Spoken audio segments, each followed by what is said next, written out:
Sparks that I don't remember. Hold and let it shine. Fixing stars to fade away. Fixing stars to fade away. Fixing stars to fade away.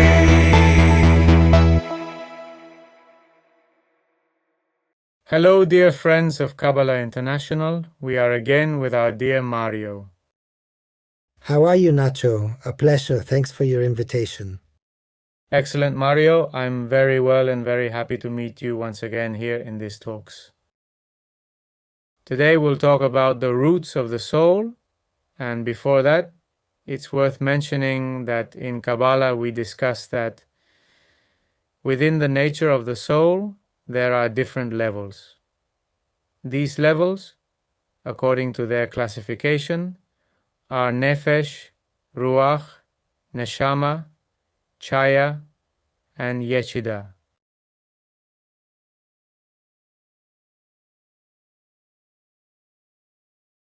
If you wish, we can develop these levels and continue our dialogue. Perfect. To help those listening organize the topic, first and foremost, it's important to clarify that it's not that there are several souls. Let's make it clear.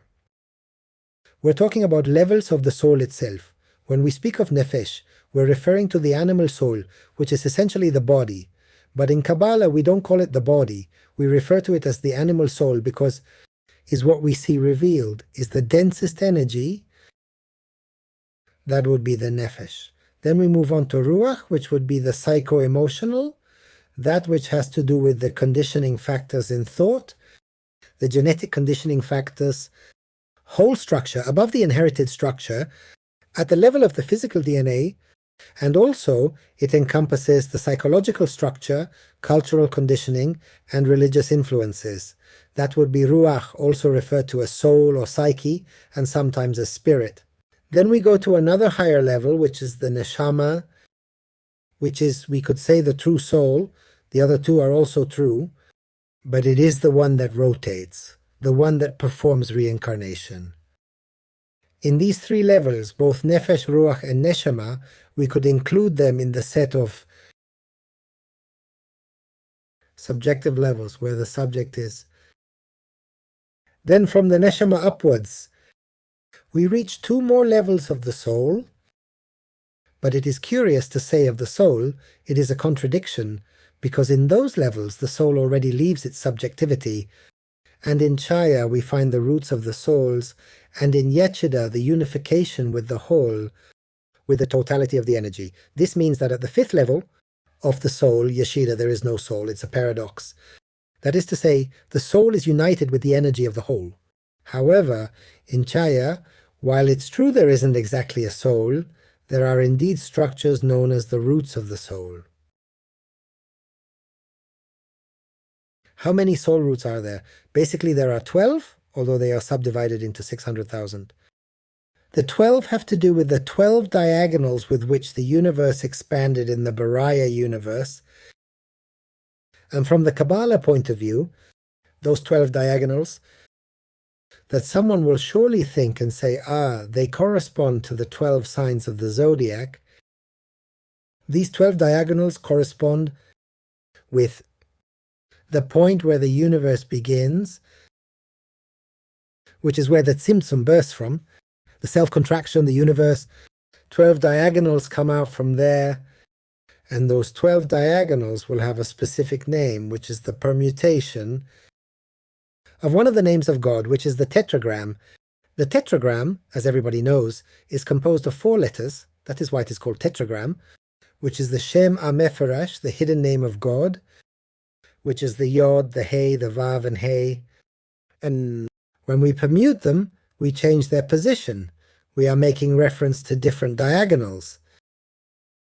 And for Kabbalah, the universe of Beriah is divided into those 12 diagonals. We are talking, Nacho, about a time in the universe where there are no planets or suns, there is no matter. It is when the universe of pure energy is produced, It means that Kabbalistic astrology analyzes these roots from the beginning of the universe. It is not the signs of the zodiac related to the planetary movements. They are the permutations of God's names that refer to geographical areas of the universe itself. From the initial energetic state, when it began with energy, because we know that matter appears 11 billion years later, so matter is born at the end of the formation of the universe. According to physicists, 3,500 billion years ago that matter appears. That is to say that the first phase of the universe is very long. Between 11 and 11.5 billion years is what we call a pure energy universe. The chemical elements are being produced within the universe. Therefore, from the perspective of Kabbalah, each of our souls comes from another energetic realm of the universe, in a sense. Each of us has a Neshamah, at the same time different, and at the same time that can be compatible if it comes from the same root soul. It means that if I meet someone from the same soul root, I vibrate on a frequency fundamentally very similar to the other. In fact, the other can send me information if we are from the same root. I am going to give an example how Kabbalists approach this topic. Let's imagine I'm reading, Isaac Luria, a Kabbalist, or any philosopher outside the field of Kabbalah, not necessarily a Kabbalist, and I identify with these ideas. But I feel identified at such a level that it's like I think like this mystic, or I think like this philosopher. What the Kabbalah is saying is that through the writing, the author is decoding his soul energy for us, which is hidden within the writing, within the language that he has written. It means that when a mystic or when someone is writing, they are not only transferring words, they transfer energies behind the word. And if I belong to the same root of the soul, it is an energy that is going to help me to elevate myself in the level of consciousness. It means that I have to observe myself a lot. What are the reactions that my soul has in front of an author? Because it may be that this author is touching the fiber of my own soul because he belonged to the same root of the soul. Perfect. Regarding what you were saying about the origin of these energies, we are talking about the universe of emanation.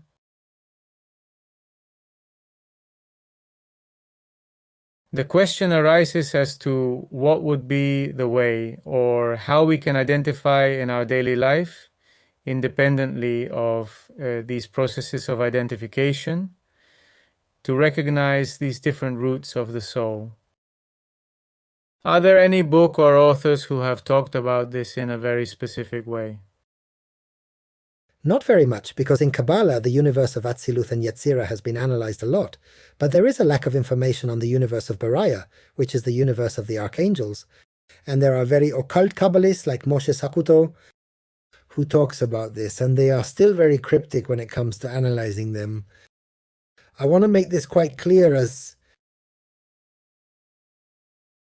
a general idea that I have on the subject of the Kabbalah, and that I think it's important to emphasize in future research that we still don't know even 10 or 20% of all that's been written in Kabbalah.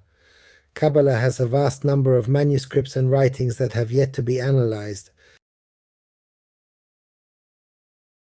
So today we could still say that nobody knows what this corpus of Kabbalah is. Imagine, to give you an idea, the Or Yakar, which is the Cordoveros interpretation of the Zohar, is 18 volumes. Isaac Luria has 15 volumes, and the minor Kabbalists, who may be some 400 or 500 minor Kabbalists, each of them has 2 or 3 works, many of them in manuscript. For example, Yaakov HaKohen and her brother from the city of Soria in medieval times, it has a book called From the Left Emanation for Analyzing Evil, which is still in manuscript. The books of Abulafia himself were published in Hebrew between 2000 and 2012, that is to say, until 2000 they were in manuscript. I want to make this clarification First, because it is like a call to many of the people who are listening that Kabbalah needs more researchers and more people involved, because we still don't know even half of what has been written in terms of Kabbalah.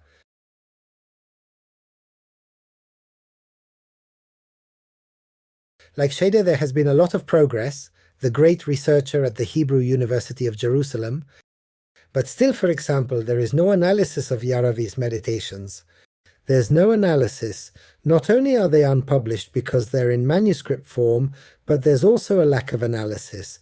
So this issue of the roots of the soul surely has been written about by some Kabbalists, and there are likely many manuscripts that still need to be investigated. Excellent, Mario. Thank you very much. A great pleasure.